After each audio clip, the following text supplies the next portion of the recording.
तो सबको जय भीम, नमो बुद्धाय। अपने माइक को आप म्यूट कर लीजिए। जैसे कि हम आज फिर से इस आध्यात्मिक कल्याण मित्रता के इस मीटिंग में या फिर इस वर्ग में हम मिल रहे हैं। तो कल का जो हमारा विषय जिसके बारे में हम थोड़ा अभ्यास कर रहे थे, तो उसकी कुछ बातें छूट रही थी और मुझे लग रहा था कि इसको और 15 दिन 20 दिन के बाद करने से अच्छा है कि इसको थोड़ा हम सेकंड डे में इसको थोड़ा समझने का प्रयास करें, ताकि इसकी और गहरी हमारी स्पष्टता है वो हमारे पास में आ जाए। और ये विषय मैं कल इसलिए भी बताया था क्योंकि मैं कुछ पढ़ रहा था और पढ़ने में मुझे लगा कि इस बात पे हमने अ, अभ्यास करना चाहिए, क्योंकि ये बनती की जो पुरानी जो व्याख्यान दिए हुए हैं 1969 62 66 में, तो उसका ये सब संकलन है जो बोधिपथ अगर आपने पढ़ा होगा, आपके पास में होगा, तो उसमें व्याख्या व्याख्यान का संख्या भी दी है, कौन सा व्याख्यान है और कौन से साल में भंते जी ने इसके बारे में बताया है। तो हम कह सकते हैं कि जो हमारा संघ जब विकसित हो रहा था या संघ में जो अभ्यास किया जाता था, भंते जिस जिस विषयों के बारे में बता रहे थे उसमें ये विषय कितना महत्वपूर्ण था।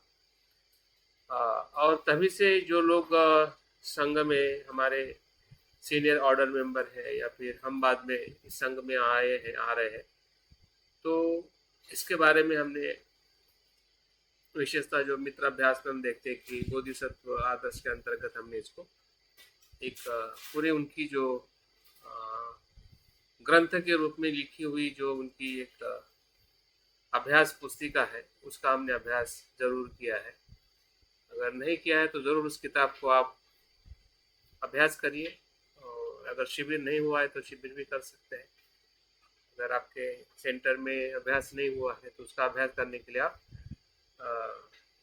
मोटिवेट कर सकते हैं, ताकि इस अभ्यास को इग्नोर करके हम या अस्पष्ट रहे कि हम आगे भीतर नहीं जा सकते। जितना अष्टांगिक मार्ग समझना हमारे लिए ज़रूरी है, जो अभ्यास में हमारी सबसे महत्वपूर्ण बुद्ध की शिक्षा है, और हमारे संघ में भी एक प्रकार से मित्र अभ्यास और जीफार प्रक्रिया में एक बहुत ही महत्वपूर्ण अभ्यास कराया जाता है। वैसे ही मित्र अभ्यास में बोधिसत्व जो आदर्श जो है, जब मुझे पता है कि जब मैं मित्र था तो एक अभ्यास करीबन हमने 1 या 1.5 साल तक अभ्यास किया था, और तब अभ्यास बहुत ही सुचारू रूप से किया जाता था और करवाया जाता था, और उसी के प्रमाण में सहायक को मित्र बनाया जाता था। और मित्र भी बहुत अभ्यास में रुचि रखते थे, अभ्यास करते थे, और अभ्यास से बहुत कुछ चीज़ें जो समझ में नहीं आ रही है या नहीं आती थी, वो मित्र समझते थे कि सही में बनते इस विषय के बारे में क्या बताना चाहते हैं। तो मुझे लगता है कि ये मित्र या ऑर्डर मेंबर या पुराने या नए ऐसे कोई भेद न करते हुए ये विषय सभी के लिए एक अभ्यास महत्वपूर्ण है, और इसको जानना हर एक बौद्ध का एक क्या कहते हैं कर्तव्य है, जिम्मेदारी है, कि जिस प्रकार से हम बुद्ध धम्म संघों को जानते हैं और अपनी शरण जाते हैं, तो बुद्ध धम्म संघ का अगर चैतन्य क्या है तो बोधिचित्त है। या शरण गमन का जो चैतन्य है, ऊर्जा है, या एक प्रकार से हम कह सकते हैं कि उसमें क्या क्या क्या होता है जब हम बुद्ध की शरण जाते हैं या धम्म की शरण में जाते हैं। बनते ने भी उसको इसलिए अलग अलग स्तर में बताया है, परिणाम कारक से अगर हम सत्य शरण गमन की तरफ जाने का जो प्रयास कर रहे हैं तो यही है। आप किसी भी जगह पे पिन रखोगे कि सही अर्थ में बौद्ध बनना मतलब क्या, तो यही है। परिणाम कारक शरण गमन से सत्य शरण गमन की तरफ जाना मतलब यही है। या एक अच्छा समाज में एक अच्छा व्यक्ति बनना मतलब भी यही है। मतलब आप किसी भी एंगल से किसी भी बौद्ध व्यक्ति को अगर आप देखते हैं या अपने आप को एक मनुष्य के रूप में विकसित होने की जो हमारी धारणा है या सुखी होने की जो हमारी एक समझ है कि मुझे सुखी होना है या मुझे अच्छा व्यक्ति होना है, तो उसके भीतर भी यही है। मतलब आप कहीं से भी किसी भी तरीके से आप प्रयास करो, किसी भी प्रकार से आप चलो, तो उसका सेंटर पॉइंट जो है ये बोधिचित्त है। जिस प्रकार से बुद्ध कहते हैं कि धम्मपद में मनो कुपंगा धम्मा, कि सभी धर्म मन से उत्पन्न होते हैं। जैसे विचार कुशल होते हैं तो कुशल कर्म होता है, और अकुशल होते हैं तो अकुशल कर्म होता है। तो चित्त, मन और उसके साथ में जुड़ी हुई सबसे बड़ी बोधिचित्त की जो बोधिचित्त का जो स्वरूप है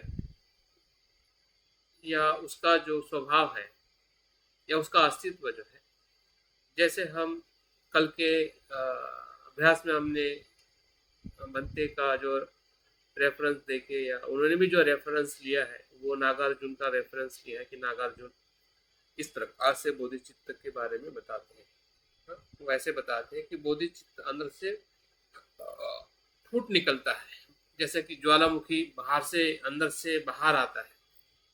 कुछ तो भी फूटता है हमारे शरीर में, हमारा शरीर टूटता है और उसमें से बाहर आता है। जैसे कि कल हम सोच रहे थे या समझने का प्रयास कर रहे हैं तो क्या टूटता है? तो जो पंचस्कंद की प्रति जो हमारी आसक्ति है या पंचस्कंद को जैसा है वैसा देखने का जो अनुभव है, वही अनुभव हमारे बोधिचित्त के वो स्वरूप को बाहर निकालता है। और जो निकलता है वो लौकिक नहीं लोकोत्तर होता है, और इसलिए उसको लोकोत्तर का मतलब है कि जो लौकिक स्तर से बाहर है। बाहर है मतलब बाहर से आता नहीं है, लेकिन वो अंदर से ही अंदर में ही है, लेकिन वो लौकिक स्तर को तोड़ के बाहर आता है। तो जब तोड़ता है लौकिक स्तर को या संसार को, वो इसलिए तोड़ता है क्योंकि वो संसार से पर है। अगर संसार के अंदर होता तो वो अंदर ही रहता, और वो संसार से जो अगर पर है मतलब उससे दूसरे पार है। जैसे कि हम निर्वाण को हम कहते हैं कि संसार इस किनारे पे है तो निर्वाण उस किनारे पे है, दूसरा जो किनारा जो है वो निर्वाण का किनारा है। तो उसी प्रकार से जो निर्वाण को भी हम बोधिचित्त के रूप में देख सकते समझ सकते हैं। मतलब कोई भी जो हमारे बौद्ध धर्म की जो एक प्रकार से जो उद्देश्य है, जिस उद्देश्य के लिए व्यक्ति बौद्ध बनता है या बुद्ध की शरण में आता है, तो उसका यही यही यही लक्ष्य होता है। इसी के अनुभव के साथ में वो व्याप्त होने लगता है। और इसलिए जब बोधिचित्त जब फूटता है मतलब उत्पन्न होता है या उद्भव होता है, ऐसा हम कह सकते हैं। वो जो उद्भव होना ही एक प्रकार से बोधिसत्व के जन्म की या बोधिसत्व होने की प्रक्रिया की शुरुआत है। और इसका भी शायद हमने अभ्यास किया होगा कि जब बनते बताते हैं कि श्रोतापन्न होना और बोधिसत्व होना एक आचरण के एक अनुभव के दो पहलू हैं। जो व्यक्ति श्रोतापन्न होता है या तीन बंधन तोड़ता है, जिसको हम पारंपरिक थेरवाद परंपरा में हम श्रोतापन्न होना कहते हैं, तो उसी ही अनुभव को महायान परंपरा में बोधिसत्व होना कहते हैं। बोधिचित्त की उत्पत्ति के अर्थ में हम जब महायान परंपरा में बोधिसत्व के आदर्श पे जो ज़्यादा फोकस किया है, तो उस अर्थ से वो बोधिचित्त है, और इस अर्थ से जो है श्रोतापन। तो श्रोतापन होना ही बोधिसत्व होना है, और बोधिसत्व होना ही श्रोतापन में प्रवेश होना है। स्रोत का मतलब है कि जो भीतर जो अलौकिक, अलौकिक का मतलब बुध बीज जो है, या जो ऐसा कह सकते हैं कि जिसको हम बोधिचित्त को सामान्य तौर पे शब्दों में बताया जाता है कि जो करुणा है, करुणा और प्रज्ञा का जो ऊर्जा जो है, उस ऊर्जा का बाहर आना, इस पंच स्कंद से बाहर आना, और इस अर्थ से उसको लोकोत्तर कहा जाता है, क्योंकि वो संसारिक पंच स्कंदों में कहीं पे भी वो ना उत्पन्न होता है ना लय होता है। और इसलिए बुद्ध कहते हैं कि जो बुद्ध होना, अभी यहाँ पे सवाल खड़ा होता है कि व्यक्ति बुद्ध क्यों होगा। कभी कभी हमें असंभव लगता है, लोगों को भी लगता है कि ये कैसे संभव है, सिद्धार्थ के लिए संभव रहा होगा या उस समय के लोगों के लिए। लेकिन बुद्ध ने जो कहा है वो सत्य इसलिए है क्योंकि हर मनुष्य में वो लौकिक बीज जो है, हर मनुष्य जन्म के साथ में वो कैरी करता है। जैसे हम लौकिक संसार में हमारा जन्म होना अज्ञान और हमारे तृष्णा के कारण, और पंचस्कंद का हमारे जीवन में आना, ये जितना सत्य है उतना ही सत्य है कि हम लोकोत्तर होने की जो ऊर्जा जो है बीज रूप में, हम उसी ही संसारिक या पंचस्कंद के भीतर जो है वो दबी हुई जो ऊर्जा जो है, जिसको हम बुद्ध बीज कहते हैं या बुद्ध का अंकुर कहते हैं, वो भी हम साथ में लेके आए। और उस स्वभाव को जानना या उस स्वभाव के संपर्क में आना और उस स्वभाव के संपर्क में आके संसार में जीना, यही बौद्ध का लक्ष्य है। या बुद्ध ऐसे ही जीते हैं, या बुद्ध इसी प्रकार से जीने के लिए लोगों को बताते हैं कि आपके भीतर जो बुद्ध बीज है उसके संपर्क में आके जिए, जिसको शब्दों की भाषा में करुणा और प्रज्ञा कहते हैं। तो जैसे जैसे हम उस बोधिचित्त के संपर्क में आते हैं, वैसे वैसे हमारी जो सांसारिक जितनी भी गतिविधियां जो है वो रिप्लेस होने लगती है। लोभ आपका अलोभ में रिप्लेस हो जाता है, द्वेष आपका मैत्री में रिप्लेस हो जाता है, आपकी जो भटकना और शांति में रिप्लेस हो जाता है। तो ये जो रूपांतरण जो है या रिप्लेसमेंट है, या एक प्रकार से जो बदलाव जो है, वो बदलाव तभी होता है कि जब भीतर से ये जो लोकोत्तर चित्त जो है, या एक प्रकार से हम कह सकते हैं कि उसका एक अनुभव जो है, वो अनुभव हमें एहसास दिलाता है कि संसार में हमें सुख से जीना है तो हम कैसे जी सकते हैं। टिट फॉर टैट जी सकते हैं, प्रतिक्रिया देके जी सकते हैं। तो एक हमारा संसारिक चित्त है जो प्रतिक्रिया देके जीता है, या हमने उसी में हमारा जीवन है। जो बोधि चित्त जो है वो प्रतिक्रिया न देते हुए शांति से, सहनशीलता से, उसके धर्म को जानते हुए उसके साथ में वो जीता है। और इस अर्थ से लोकोत्तर या लौकिक जो है, इसका अनुभव या दोनों सत्य का अनुभव बुद्ध ने हमें दिया हुआ है। अगर चार आर्य सत्य की भी बात करते हैं तो बुद्ध उसमें भी चार आर्य सत्य में दो सत्य की बात करते हैं। जो तीसरा जो आर्य सत्य जो है निरोध, वो यही सत्य है, लोकोत्तर सत्य। या पहला, दूसरा और चौथा जो सत्य है वो लौकिक सत्य है।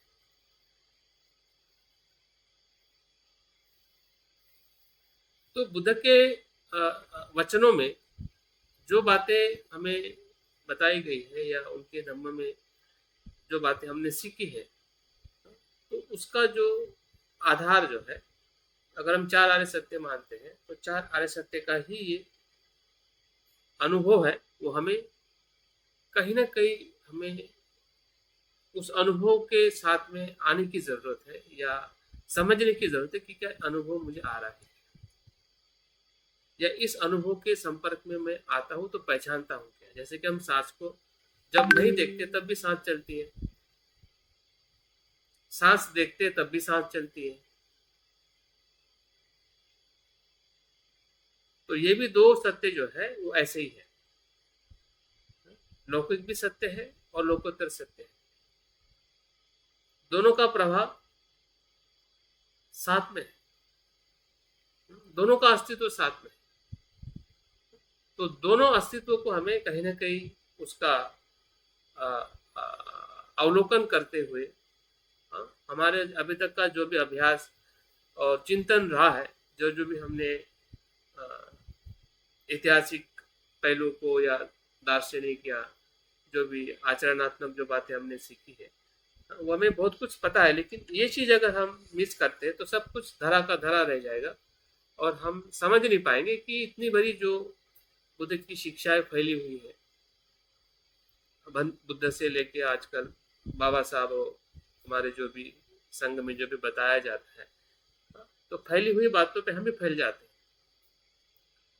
और फैलते फैलते हम इतने फैल जाते हैं कि हम बिखर जाते हैं। और बिखरने के कारण जो हमारी सही जो पहचान है, सही जो हमारी खोज है, वो से हम अलग हो जाते हैं और पता नहीं चलता है कि हमें सही में इन सभी बातों से हमें, जिसको कहते हैं ना कि जो सारांश जो है, एब्स्ट्रैक्ट जो है, आपने पेड़ को देखा और पेड़ के डालियों को देखा, फूल को देखा, पत्ते को देखा, सब कुछ देखा, छाया देखा, फल देखा, सब कुछ देखा, लेकिन आपने पेड़ के भीतर जो उसका भीतर का जो प्रवास है, मूल्य है, या उसकी जो अंदर से चलने वाली जो प्रक्रिया है, अगर उधर ही आपका ध्यान नहीं है या उधर ही अगर आप जान नहीं पा रहे, तो फिर ये सब कुछ देखने से, इसका आनंद लेने से हम उतने आनंदित नहीं हो सकते, या वो आनंद का कह सकते हैं कि वो बाह्य कारण है जिससे हम आनंदित हो रहे हैं।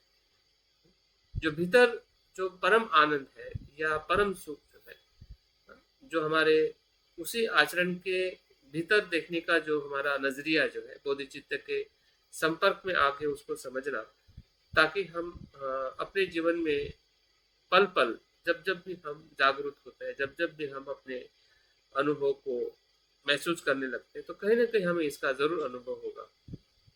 ऐसा बिल्कुल नहीं हो सकता है कि इसका अनुभव हमें नहीं आता है, नहीं होगा, या हम उस अनुभव से नहीं गुजरते हैं। हम गुजर रहे हैं, या इसके पहले भी हमें ऐसे बहुत सारे अनुभव आए होंगे, क्योंकि वो उसका अनुभव का वो स्वभाव ही है। अगर आपको उसका अनुभव हो रहा है तो इसका भी अनुभव आपके साथ में है। तो दूसरा दूसरा जो मुद्दा जो है, सर हाँ जी, सर, एक मिनट में कुछ बोलूं क्या? हाँ बोलिए। ये आप जब ये आर्य अष्टांगिक मार्ग के हिसाब से ये बोधिसत्व आदर्श बोधिसत्व अवस्था को बता रहे थे, तो आज जो ध्यान कराते रहे थे ना अनापान सती, अमर सिंह भाई, हाँ जी, हाँ जी, तो उसमें मैं काया को पूरा अवलोकन करते हुए सांस के साथ जब चित्त की अवस्था पे आया, तो एक अनंत मतलब ऐसा प्रकाश, जिस प्रकार में की फीलिंग से पूरा ये शरीर इतना समाधानी और ऐसा लग रहा था मुझे कि इस अवस्था में मैं बना रहूं। बिल्कुल बिल्कुल।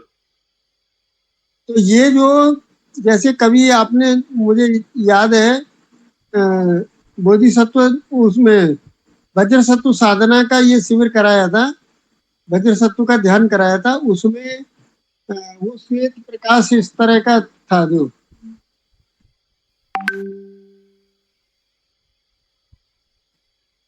तो ये कोई इमेजिनेशन या इसकी बात नहीं थी, ना ही मैंने कोई प्रयत्न किया था उसके लिए,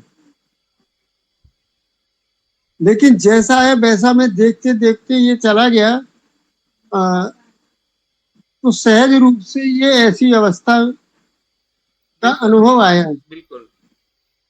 तो ये क्या है उस पर थोड़ा सा बताइए आप। नहीं, यही है, यही यही जब आप जो अनुभव को जब आप शब्द में बांधना चाहते हैं और आप असफल होते हैं, तो समझ जाए कि वही अनुभव है। ठीक है, इसकी अनुभव की पहचान ही ये है कि आपका जो संस्कारित मन जो है उसको संज्ञा देना चाहता है, या उसके उसको ऐसा कह सकते हैं कि उसको संसारिक संस्कारित मन से देखना चाहता है, जबकि असंस्कारित मन जो है या असंस्कारित जो अनुभव जो है वो शब्द में नहीं आप इंटरप्रेट कर सकते। और इवन जब हम उस अनुभव से गुजरते हैं, असंस्कारित अनुभव से, तो संस्कारित अनुभव भी असंस्कारित अनुभव में परिवर्तित हो जाता है। कहते हैं ना कि संसार निर्वाण में परिवर्तित होने का मतलब क्या है, कि जो संसार के प्रति जो हमारी जो अवधारणा है आसक्ति की, वो रहती नहीं है। अभी वो संसार की अवधारणा ही नहीं रहेगी तो फिर संसार कैसा रहेगा? पहला वाला संसार नहीं रहेगा ना।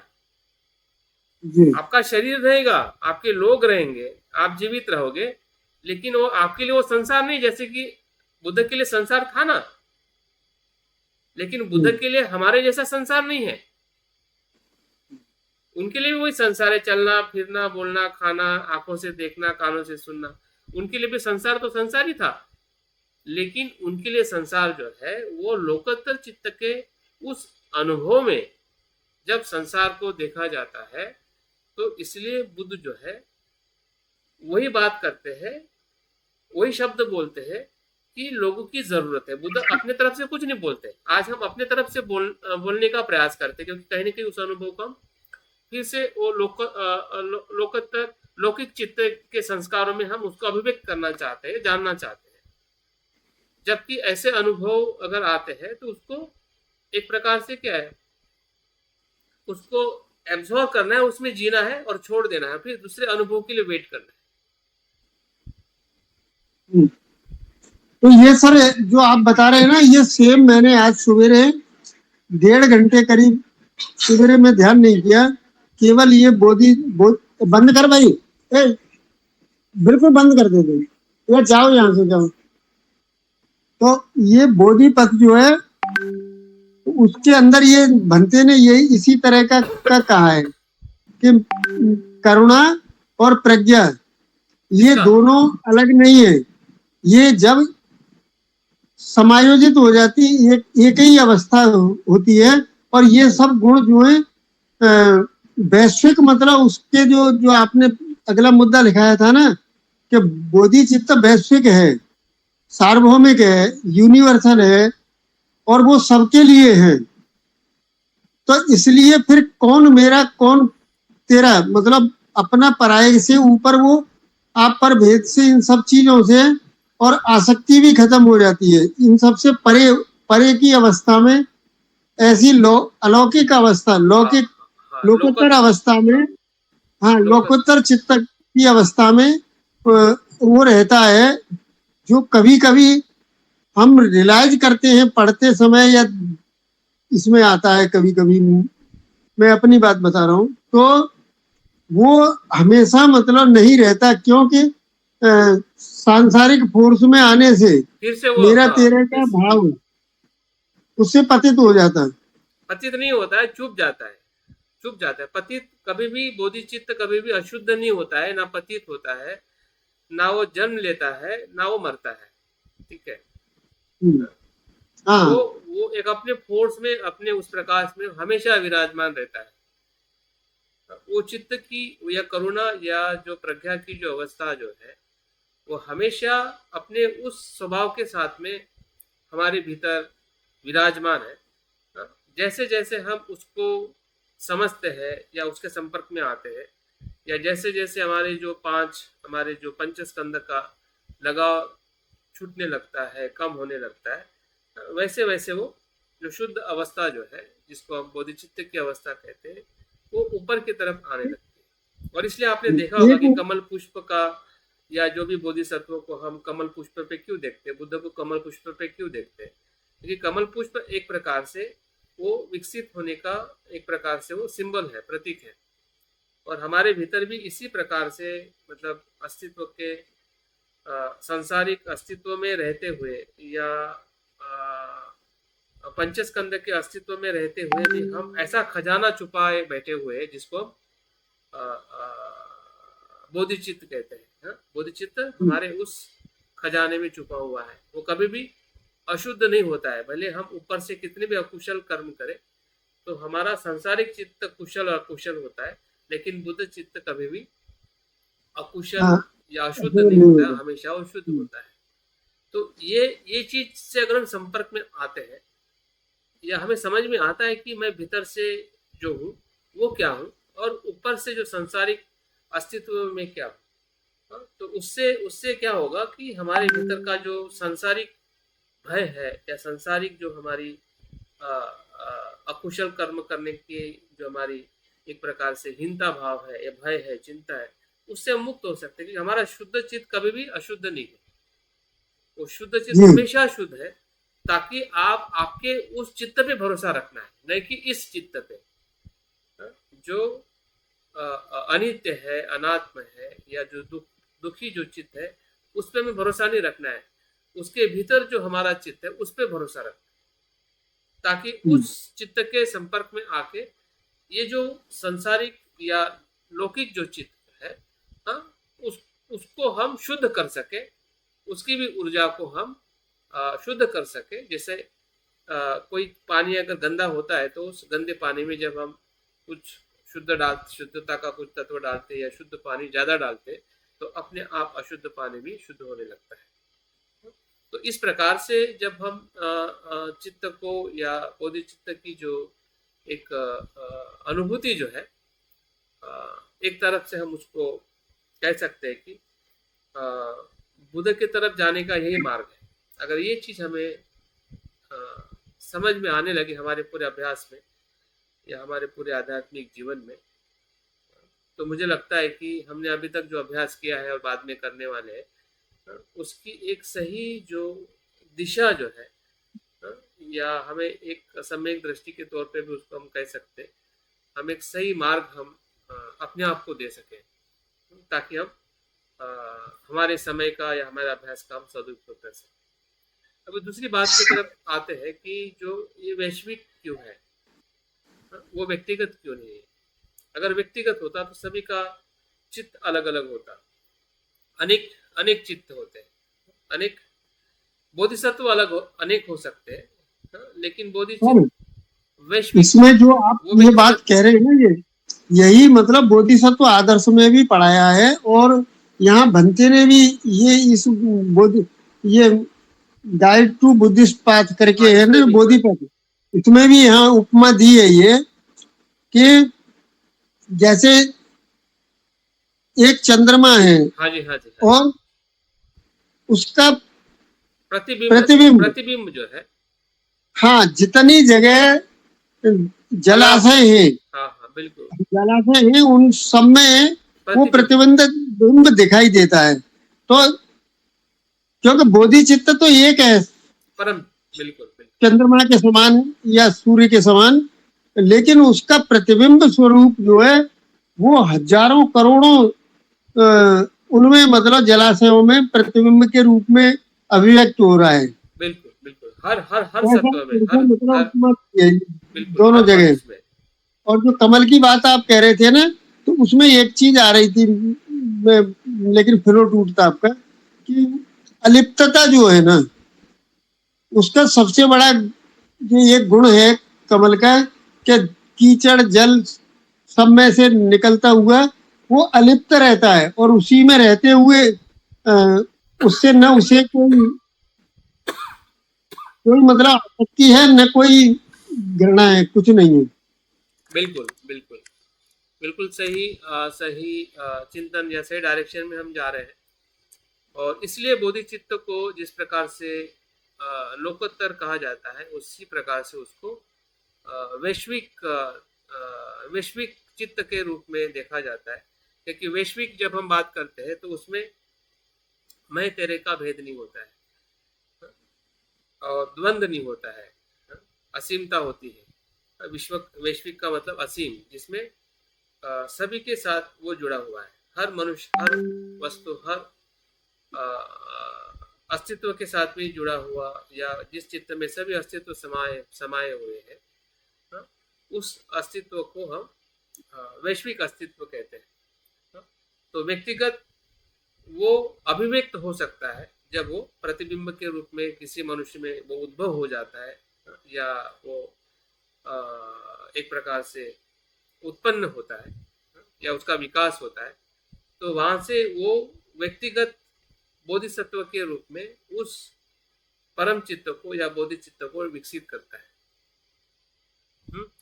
और उसी के कारण उसको दूसरे नाम से जाना जाता है, एक सापेक्ष बोधिचित्त के तौर पे। जो व्यक्तिगत रूप में जो बोधिसत्व जिस चित्त का विकास करता है उसको सापेक्ष बोधिचित्त कहते हैं। और जो रियल जो बोधिचित्त जो है वो निरपेक्ष या परम बोधिचित्त है, जिसके बारे में हम वैश्विक स्तर पर या लोकोत्तर स्तर पर जिस चित्त को हम बात कर रहे हैं वो निरपेक्ष या लोकोत्तर चित्त है। इसको हम इसके 4 आर्य सत्य के साथ में भी जोड़ सकते हैं कि जो चौथा आर्य सत्य जो है, जिसको हम मध्यम मार्ग कहते हैं, अष्टांगिक मार्ग कहते हैं, वो एक प्रकार से सापेक्ष मार्ग है बुद्धत्व के तरफ जाने के लिए। वो निरपेक्ष नहीं है, क्योंकि वो शील से समाधि की तरफ जाता है, समाधि से प्रज्ञा की तरफ जाता है। और जब प्रज्ञा में प्रवेश करने के बाद में मनुष्य जब श्रोतापन्न की तरफ जाता है तो वहां से उसका निरपेक्ष चित्त निर्माण होता है, जिसको हम लोकोत्तर चित्त कहते हैं। लेकिन उसके पहले का जो मार्ग जो है जहाँ पे हमारा चित्त विकसित होता है वो सापेक्ष चित्त है। समझ में आ रहा है ना? तो सापेक्ष और निरपेक्ष या लौकिक और लोकोत्तर या संसारिक और असंस्कारित, या संसार और निर्वाण, फिर वो 4 आर्य सत्य में भी आप देखिए या बुद्ध की किसी भी शिक्षा में अगर आप उसका एक प्रकार से अनुभव क्या है, बुद्ध की शिक्षा का अनुभव यही है कि जो हमें यहाँ पे समझना है कि ये किस प्रकार से हम अपने आचरण में या अपने अभ्यास में हम उसको समझ सके, ताकि हम सही तरीके से उस अभ्यास का इस्तेमाल कर सकें। अभी हमारे पास में अभ्यास इतना सारा है, अगर आप मित्र में 10 अभ्यास किए होंगे या जीएफआर में, या फिर निरंतर आप पढ़ रहे हैं, अभ्यास इतना सारा है, लेकिन हमें इसका निचोड़ पता नहीं चल रहा है कि भाई सभी अभ्यास किस निचोड़ के लिए या उद्देश्य के लिए हमें उसका इस्तेमाल करना है। यहाँ पे हमारी सबसे बड़ी भूल हो रही है। और इसलिए इतना अभ्यास होने के बाद में भी अगर हम आगे नहीं बढ़ पा रहे हैं और नहीं बढ़ेंगे तो फिर इस सभी अभ्यास का क्या मतलब?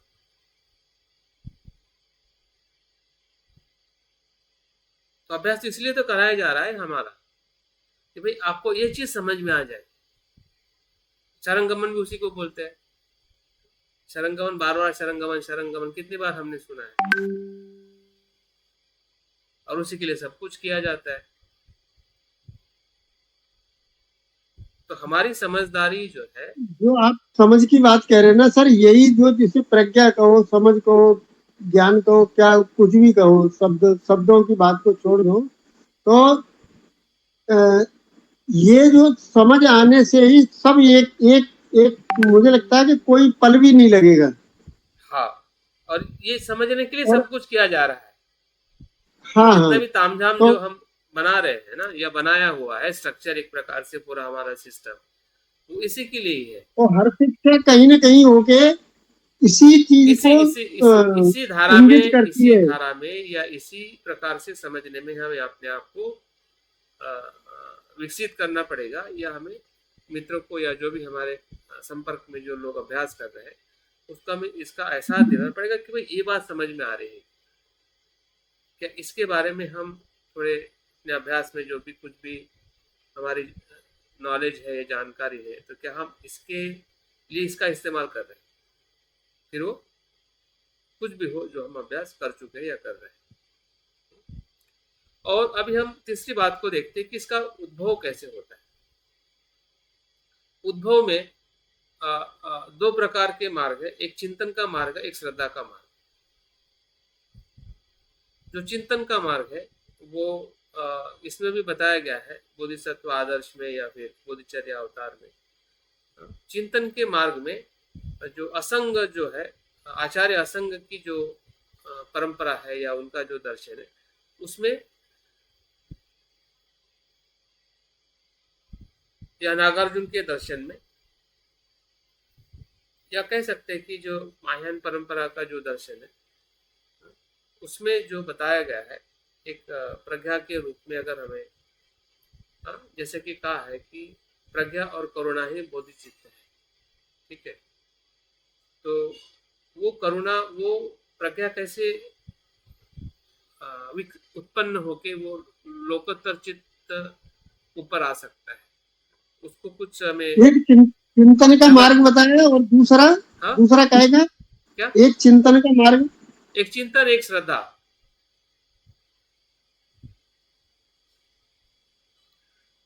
तो चिंतन चिंतन दो दो दो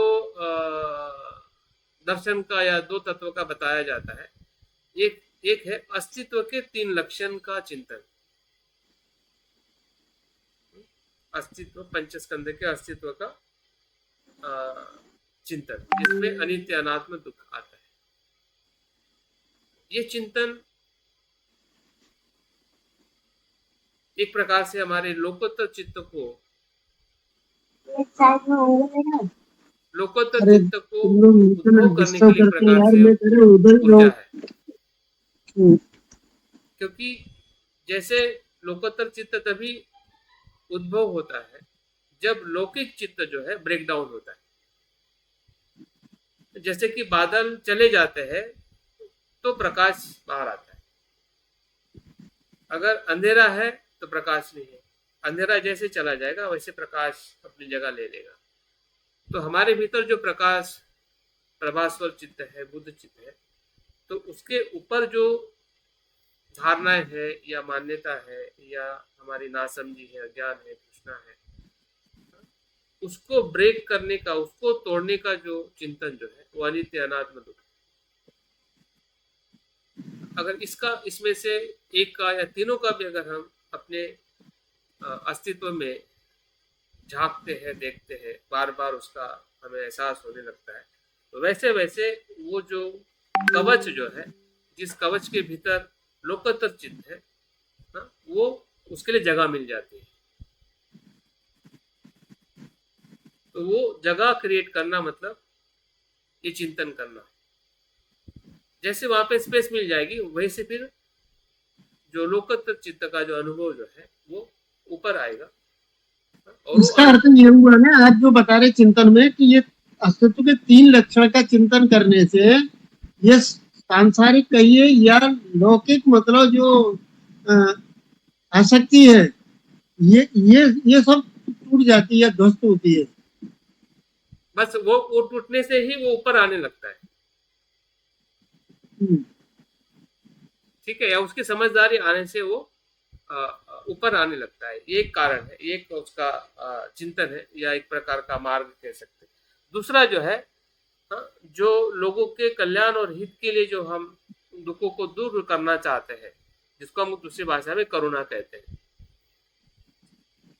ये एक अपने अस्तित्व का चिंतन और औरों के दुखों का चिंतन कि संसार में लोग कितने दुखी है, कितने प्रकार के दुख है, किस प्रकार से लोग पीड़ित हैं, तो उनके दुखों को दूर करने की जो भावना है, उस करुणा की भावनाओं का अभ्यास, चिंतन, जैसे कि बाबा साहब के जीवन में हम देखते हैं, या जो भी हमें भी अपने जीवन में जो लोगों का दुख दर्द, संसार का दुख दर्द देख के जो हम प्रभावित होते हैं, तो उसके माध्यम से भी हमारे भीतर उस बोधिचित्त का उद्भव होने लगता है। ये भी एक हमारी एक प्रकार से नेचुरल या नैसर्गिक भावना है। जब हम किसी के दुख को या पीड़ा को देखते हैं तो हमें कहीं ना कहीं भीतर से एक ऐसा एहसास होने लगता है कि हम उसको मदद करें या उसको दुख से बाहर लाएं।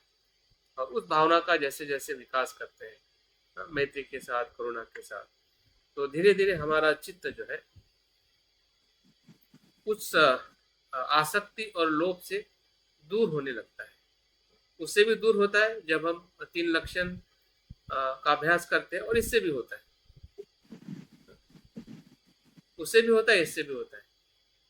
जो भी मार्ग हमारे लिए अनुकूल हो या जिस मार्ग से हम अपने उस चित्त के संपर्क में आ सकते हैं या उस चित्त के प्रभाव में आ सकते हैं, तो उस प्रकार का हमने मार्ग अपनाना चाहिए। या हम उसको अल्टरनेट भी कर सकते, कभी ये कभी वो, या दोनों के में से जो भी हमें अनुकूल और ज़्यादा सहज लगता है उसको हमने अभ्यास करना चाहिए, या उसके चिंतन का एहसास हमारे भीतर होना चाहिए कि हाँ, जब मैं ऐसा चिंतन करता हूँ तो कहीं ना कहीं मैं उस लोकोत्तर चित्त के संपर्क में आता हूँ, और आना ही है। अगर नहीं आ रहा है तो इसका मतलब हम चिंतन नहीं कर रहे क्योंकि ये होने से ये होगा, ये नहीं होने से ये नहीं होगा। अगर वो हम कर रहे हैं तो उसका संपर्क होना है। और जब हम श्रद्धा के मार्ग में आते हैं तो श्रद्धा के मार्ग में बताया जाता है वो है दो प्रकार से हम श्रद्धा के मार्ग से भी बोधि चित्त को हम उसकी उत्पत्ति को अनुभव कर सकते हैं। एक है बुद्ध के जीवन के दर्शन का चिंतन। बुद्ध का जीवन दर्शन का चिंतन। बुद्ध ने जन्म लिया, कब लिया, क्या किया, क्या क्या उन्होंने अपने जीवन में पारमिता का आचरण किया। मतलब एक प्रकार से एक मनुष्य के, एक सामान्य मनुष्य से वो बुद्ध मनुष्य कैसे बने, ताकि हमें भी एक मनुष्य होने का एहसास हो कि हम भी उसी पथ पे चल रहे, तो हमारे साथ उनका जो एक प्रकार का रिलेशन है बुद्ध होने का या बुद्धत्व को प्राप्त करने का, उसकी एक हमारी जो श्रद्धा जो है, विश्वास जो है, एक मनुष्य को देखते हुए, जैसे कि हम अपने माता पिता को संसार करते हुए देखते हैं और हमें भी विश्वास आता है 20-21 साल के बाद में कि हम भी संसार बना सकते हैं। आता है कि नहीं? हा?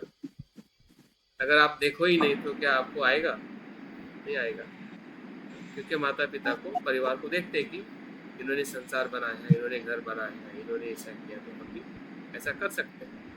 तो एक मनुष्य की एक प्रकार से प्रवृत्ति है, फिर वो सांसारिक हो या आध्यात्मिक हो। तो ये आध्यात्मिक प्रवृत्ति, लोकोत्तर चित्त को आचरण करने की जो प्रवृत्ति है या लोकोत्तर चित्त का अनुभव करने की जो प्रक्रिया है, ये बुद्ध के जीवन दर्शन से हमें आमने सामने दिखाई दे सकती है। इससे हमारी श्रद्धा का विकास हो। दूसरा जो बुद्ध के साथ में ही जुड़ा हुआ है, बुद्ध के गुणों का चिंतन। जीवन तो एक है ही, उनकी पूरी चर्या, जीवन का उनका जो आचरण रहा है, लेकिन उसके साथ उनके जो गुण जो है, तो सामान्य तौर पे हम 4 गुणों की बात करते हैं या 10-9 गुणों की, या उनके बहुत सारे अनंत गुण हैं। तो उनके गुणों के संपर्क में आना, जैसे कि हम संदर्शन साधना करते हैं तो ऑलमोस्ट हम बुद्ध के उन प्रज्ञा के गुणों के संपर्क में आते हैं जो बुद्ध में है, वो हम अपने भीतर देखने का हम प्रयास करते हैं। तो इस प्रकार से हमारे भीतर जो सुप्त बोधिचित्त का जो बीज है, उस बीज के संपर्क में या उसका अनुभव लेने में ये 4 बातें जो है, या 4 चिंतन कह सकते हैं, या 4 जो तत्व कह सकते हैं, जो अक्सर हमने अनेकों बार किए हैं या हमें पता है, उसमें से चारों को भी हमने इस्तेमाल करना चाहिए, या चारों में से जो आपको और ज़्यादा सहज लगता है उसको हमने ज़्यादा इम्प्लीमेंट करना चाहिए, और देखना चाहिए कि क्या इससे हमें जिसकी हमें तलाश है, या ये 4 कौन कौन सा है सर? मैंने बताया ना, पहले इसमें 2 है, अस्तित्व का चिंतन और लोगों के दुखों का चिंतन या करुणा का चिंतन। तीसरा है बुद्ध के जीवन का चिंतन, और चौथा है बुद्ध के गुणों का चिंतन।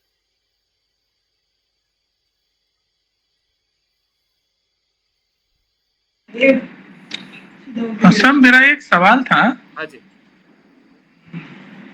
कि जैसे ये इतनी जटिल हमको, मतलब जैसे हम थोड़ा बहुत तो समझते भी हैं, लेकिन हमारे लिए समझना इतना जटिल जाता है कि जैसे संस्कारिक अस्तित्व के 3 लक्षण और ये जो 5 स्कंद और ये जो चित्त और उससे भी और गहरे गहरे कठिन जैसे शब्द जाते हैं, तो जैसे अगर आम आदमी को समझना हो तो वो सरलता से कैसे समझ सकता है?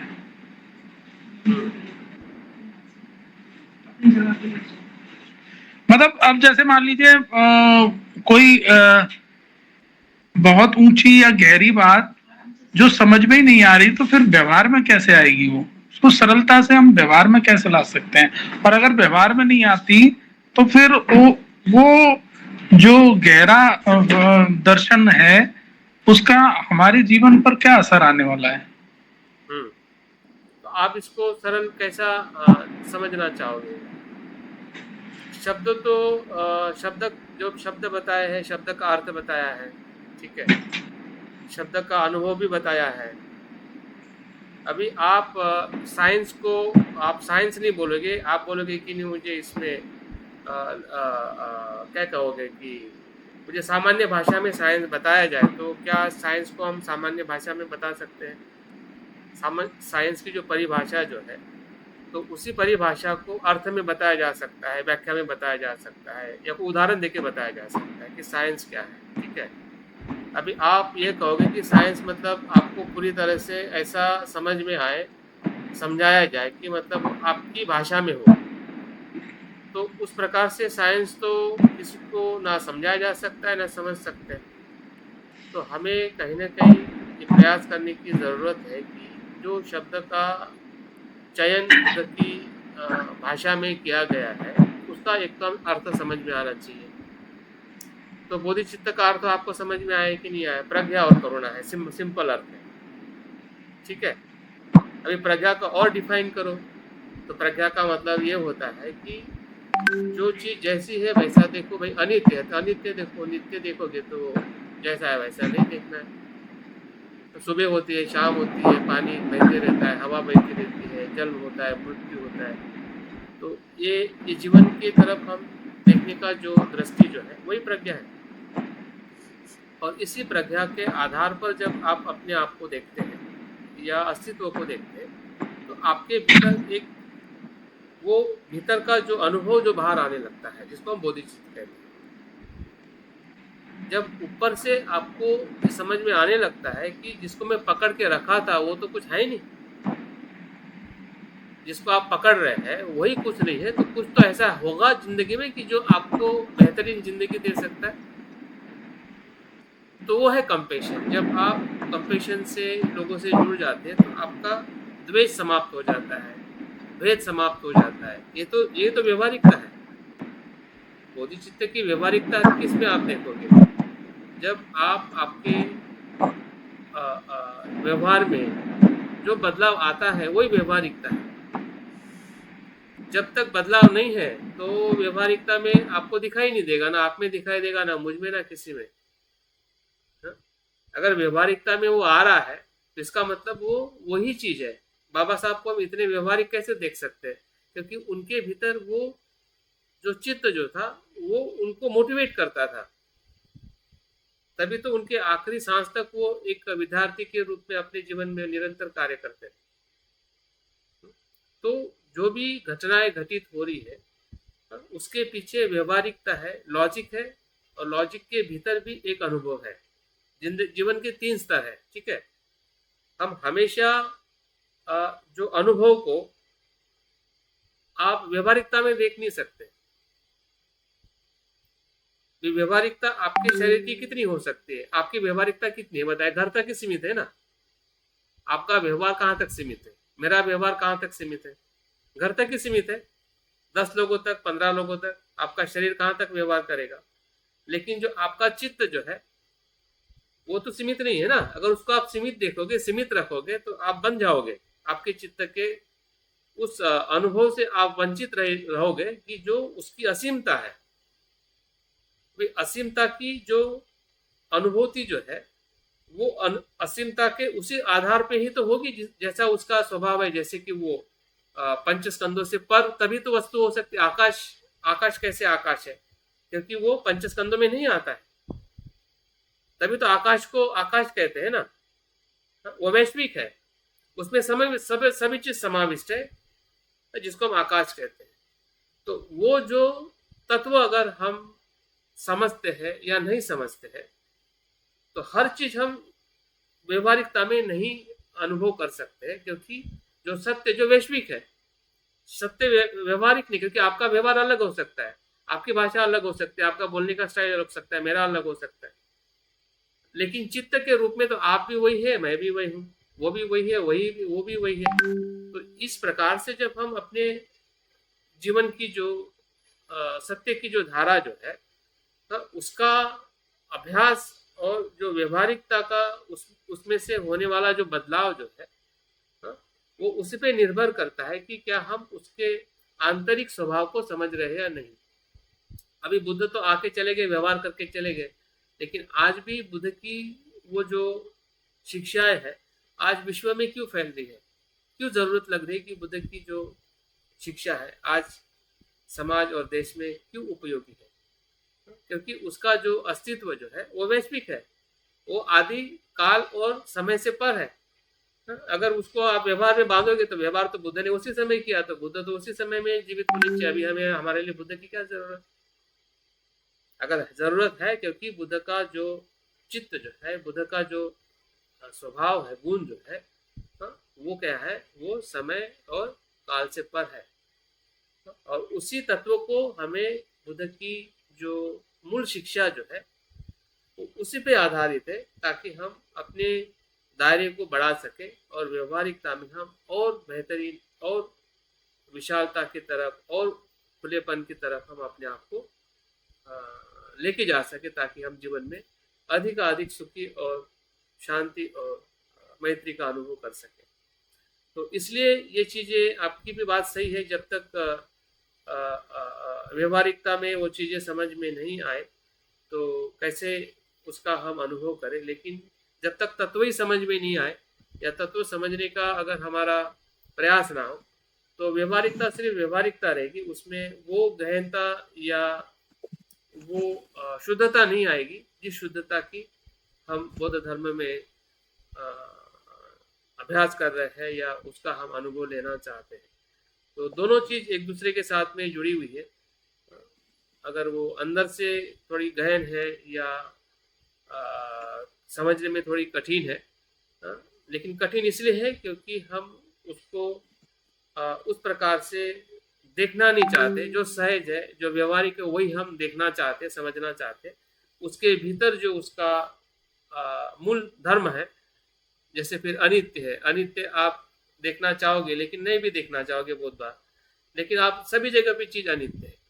अभी सभी जगह पे अनित्य है, फिर वो एटम से लेके पार्टिकल तक या पूरे संसार की हर एक चीज, तो हर एक चीज में देखने के लिए हमारा मन तैयार नहीं होगा, क्योंकि जिससे हम आसक्त हैं उसके तरफ हमारी अनित्यता का बोध हम लेना नहीं चाहेंगे। हमें लगता है व्यवहारिकता में तो ये सही है कि भाई इसको अनित्य क्यों समझे, जबकि नित्य जैसी लग रही है। तो व्यवहारिकता तो हमें इस प्रकार से फंसाएगी जब तक हमें सत्य का तत्व पता नहीं होगा कि चीजें अनित्य है तो क्यों है, कैसे वो उत्पन्न होती है और लय होती है। तो मुझे लगता है कि इसका हमने एक संतुलन बनाने की जरूरत है, या वही बुद्ध का जो मध्यम मार्ग जो है यही हमें बताता है कि हम अगर चीजें संतुलित करके देखते हैं तो समझने में और गहराई में जाने में हमें बहुत कुछ सरलता हो सकती है। अन्यथा हम ऊपरी रहेंगे और गहरे हम कभी भी नहीं जा पाएंगे, जिसमें हमें एक प्रकार से सुख का सबसे बड़ा खजाना। जैसे सर मैंने बुद्ध और उनका धम्म में पढ़ी थी कि एक जो है वो बहुत ही कम जानकार थे, उनको केवल एक ही गाथा याद थी और वो बुद्ध ने एक ही गाथा के माध्यम से वो उनको भी अरहंत जो है वो बन गए थे। पटिसेन भिक्षु की कथा जी, पटिसेन भिक्षु की कथा थी ना। जी पटिसेन। तो उसका सार भी यही है अरुण जी। जी आपको कथा जितनी व्यवहारिक लगती है, जो कहानी में बताया कि वो इतनी व्यवहारिक नहीं है जितनी आपको समझ में आई है। उसके भीतर यही तत्व है जिसके बारे में हम बात कर रहे हैं। अच्छा, अगर वो श्रोतापन अनंत हुआ है तो उसको लोकोत्तर चित्त प्राप्त हुआ होगा कि नहीं, सोचिए। अच्छा। वो वैश्विक होगा कि नहीं, वो पंचस्कंध से मुक्त होगा कि नहीं, उनके चिंतन में अनित्य अनात्मता उनके पास में होगी कि नहीं। तो आप कितना भी सामान्य उदाहरण देखिए जो आपको समझ में आता है, उसकी गहराई आपको ये प्राप्त होगी ही होगी, या आपको उस गहराई में सोचना ही पड़ेगा कि इतनी व्यवहारिकता हमें दिखाई देती है उस उदाहरण में, उस कहानी में, तो उसके भीतर क्या था जिसके कारण वो श्रोतापन अरहंत हुआ, वो क्या है? बिल्कुल तो आपकी सर बात ये सही है। तो, अरुण जी, हो गया आपका समाधान, मैं बोलूं क्या? हाँ, बोलिए बोलिए। नहीं, बिल्कुल तो सही था, अरुण जी का बिल्कुल सही जवाब, सही सवाल था। ठीक है, तो मेरा ये कहना है सर कि ये जो चारों तरह की चीजें हैं, ये विपස්සना के माध्यम से हम देखते हैं, और ये जो बुद्ध के जीवन की के दर्शन को देखते हैं, तो वो वहाँ संदर्शन साधना का रोल आता है। चाहे वो पटाचारा को वो दिया है, या फिर मतलब अंगुली माल को बिल्कुल, सभी इस जगह पे, अवस्था सभी में जगह पे। उठाया।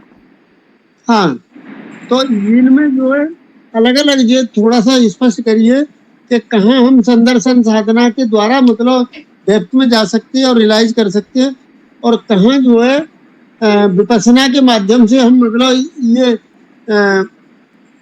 गुणों का चिंतन करना है, या शुरू के जो दो दो भाग बताए हैं, अस्तित्व के 3 लक्षण, ये तो विपස්සना के द्वारा ही करेंगे, कैसे करेंगे? तो आप थोड़ा हाँ हाँ, अब सिस्टमेटिक इसको बताएंगे तो अच्छा है। इसको हम सुभाष जी के सवाल के साथ हम कंक्लूजन करते हैं। ये दोनों दोनों दोनों जो बातें हैं ये एक दूसरे के साथ में जुड़ी हुई है। हाँ, एक तो विपස්සना के माध्यम से हम अपनी जो चिंतन की जो प्रक्रिया जो है, जैसे जैसे हम करते हैं वैसे वैसे बुद्ध की संदर्शन अपने आप होने लगती है, क्योंकि बुद्ध का संदर्शन तभी संभव होता है कि जब हम अस्तित्व के उस 3 लक्षणों को समझते हैं, या हमें समझ में आने लगते हैं। जीवन की जो वास्तविकता का जो अनुभव जो है, जैसा है वैसा देखने का जो अनुभव जो है, वही बुद्ध के उस गुणों के संपर्क में लाने के लिए हमें मदद करता है। बुद्ध के गुण क्या है?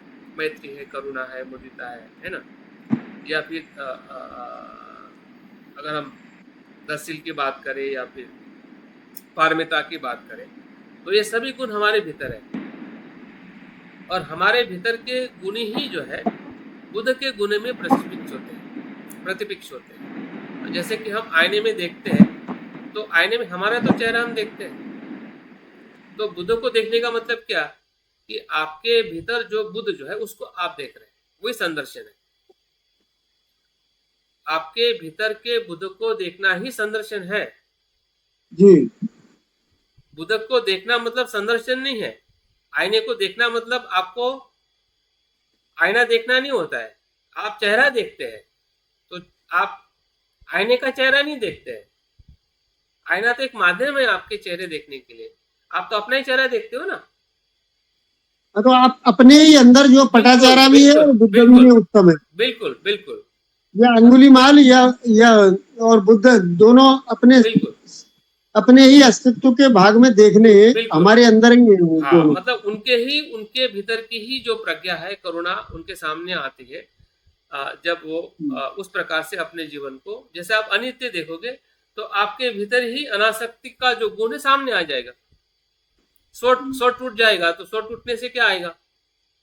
मैत्री आएगी। स्व नहीं टूटेगा तो मैत्री नहीं आएगी। हाँ?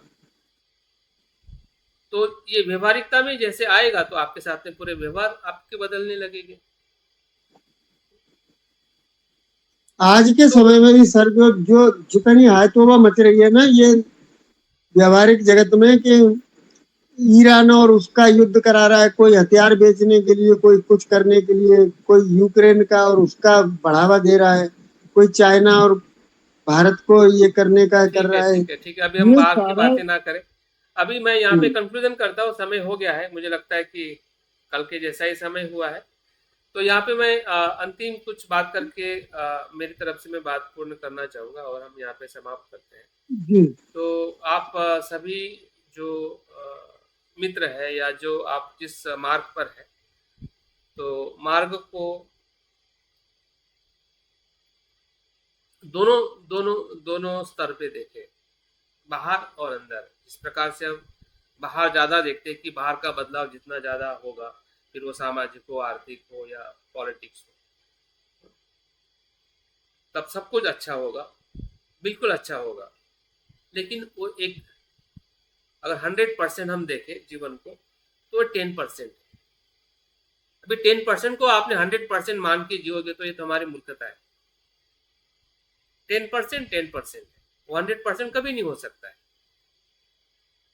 फिर आप कितने भी अच्छे बन जाओ, कितने भी आपके पास में परिवार अच्छा हो, कितने भी आपके बच्चे सब कुछ अच्छे हो, फिर भी आप सुखी नहीं हो सकते 100%, क्योंकि 10% ही सुख है उसमें। आप 10% ही देख रहे, 10% 100% मान रहे हैं, तो फिर तो आप गलत डायरेक्शन से जा रहे हैं। अगर आप बुद्ध की शिक्षा को कुछ अभ्यास कर रहे हैं तो 90% अगर भीतर है, तो 90% के भीतर क्या है, यही है समझदारी और ना समझदारी। अंदर का जो युद्ध जो है ना, समझदारी ना समझदारी का है, अज्ञान और प्रज्ञा का है, आसक्ति और अनासक्ति का है, जागृति और जागृति का है। जब अंदर के भीतर के जगत में जो हर एक मनुष्य वो जी रहा है, हर एक मनुष्य जी रहा है, हर एक मनुष्य 90% दुखी है। अगर आपको 10% हर मनुष्य सुखी दिख रहा है बाहर से, लेकिन हर एक मनुष्य 90% दुखी है या उससे भी ज्यादा। आपके परिवार में आपकी पत्नी हो, बच्चे हो, जो भी XYZ जो है समाज में, हर एक मनुष्य 90% दुखी है। आप सोचो कि अगर 90% दुखी है तो आप 10% कैसे सुखी रह सकते हैं। इसलिए तो बुद्ध ने उसी सुख को भी दुख कहा। जो आप 10% जो आपको सुख दिखाई दे रहा है ना, उसके भीतर भी दुख छुपा हुआ है। क्योंकि अगर 90% आप दुखी है तो आप 10% सुखी कैसे रह सकते हैं हमेशा के लिए? संभव है क्या? ना तब संभव था, ना अभी है, ना आने वाले समय में है। बहुत कुछ बदल जाए, कितना भी कुछ बदलेगा अभी तक, और इसके बाद भी बदलेगा संसार में, लेकिन ये बदलाव जो है, जो आंतरिक बदलाव जो है ना, वो आंतरिक बदलाव आंतरिक जगत में भीतर जाके ही बदलाव किया जा सकता है। बाहर से जो भी बदलाव करोगे वो 10% तक ही आपको सुख देगा। अगर बीमार पड़ गए, आपको दवाई तो खा ना गए स्थूल तो रूप आपको, में हम कुछ नहीं कर सकते। हाँ स्थूल रूप में एक एक व्यक्ति को या हाँ, परिस्थितियों को बिल्कुल या बिल्कुल इनको बिल्कुल। ठीक नहीं कर सकते। लेकिन ये जो बोधिचित्त का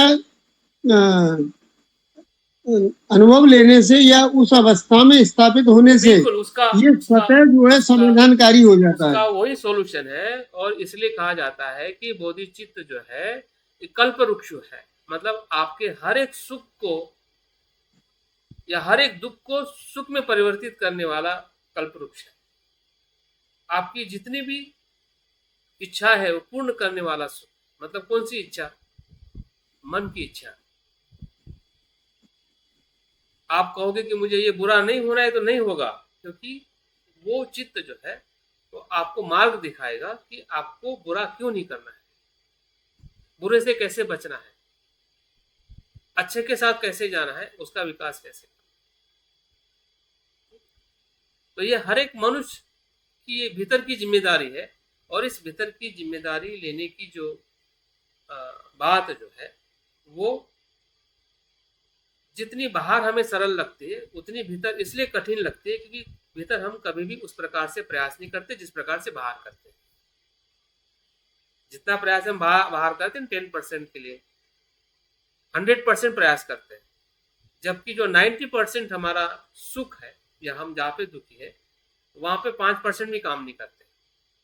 तो 5% काम ही नहीं करोगे तो आपको कैसे समझ में आएगा, किसी को कैसे आप समझा पाओगे, या हम प्रेरित नहीं कर पाएंगे कि भाई दुख तो यहाँ पे है, इधर देखने का ये तरीका है। तब जाके हम 90% में से अगर 5% भी अगर सुखी हो जाए तो आपका 20% जो सुख है ना उसको आप जी सकते हैं, नहीं तो वो भी जी नहीं पाओगे। वो भी जी नहीं पाएंगे जो 10% हमारे पास सुख है। अगर 5% भीतर से भी हम सुखी ना हो सके और जान ना सके कि भाई जिंदगी क्या है, जीवन का तत्व क्या है, जीवन का जो सार क्या है, तो हम 10% का सुख का भी आनंद नहीं ले सकते। तो कितने बड़े दुखी हो गए फिर। तो ऐसा समाज, ऐसा व्यक्ति, क्या हम ऐसा बनाना चाहते हैं, ऐसा जीना चाहते हैं? तो मुझे नहीं लगता है कि ऐसा कोई जीना चाहता है। हर मनुष्य सुख चाहता है और दुख से मुक्त होना चाहता है। यही प्रज्ञा है। बुद्ध यही बताते हैं कि अगर आप दुख से मुक्त होना है तो आपको इस पंचस्कंदों को जैसा है वैसा देखना है। अगर सुखी होना है तो आपके भीतर करुणा और मैत्री का बोधिचित्त आपने अनुभव करना है, जो असीम है, जहाँ पे भेद नहीं है, सबसे जुड़ा हुआ चित्त है। सबसे जुड़ा हुआ चित्त है, फिर वहां पे आपको द्वेष कैसे आएगा, कैसे अहंकार आएगा? अभी अहंकार द्वेष इसलिए आ रहा है कि हम चित्त को अलग अलग देख रहे हैं। शरीर को तो अलग देख ही रहे, शरीर तो अलग वैसे भी है, लेकिन मन अलग नहीं है। सांसारिक मन अलग अलग है, लेकिन जो रियल मन जो है, जिस रियल मन की बुद्ध यहाँ पे बोधिचित्त के रूप में हमें बताते कि वो टूटा हुआ चित्त नहीं है, वो जुड़ा हुआ चित्त है, इसलिए उसको वैश्विक चित्त कहा जाता है, शुद्ध चित्त। और इतना भी हमें एहसास होने लगे तो मुझे लगता है कि बहुत सारी हमारी जो नासमझी है, हमारे जीवन जीने की जो हमारी दृष्टि है, उसमें बहुत कुछ बदलाव आ सकता है और हम बहुत सुख से और आनंद से जी सकते हैं। तो बहुत बहुत साधुवाद। अगले सत्र में हम फिर से इसके और कुछ पहलू है या कुछ और अभ्यास है, उसके साथ में हम आगे बढ़ेंगे। चलिए, गुड नाइट। जो भी प्रश्न है बनाए रखें। बहुत बहुत धन्यवाद। Thank you. वाइंड अप कर लीजिए अमर सिंह भाई। हाँ।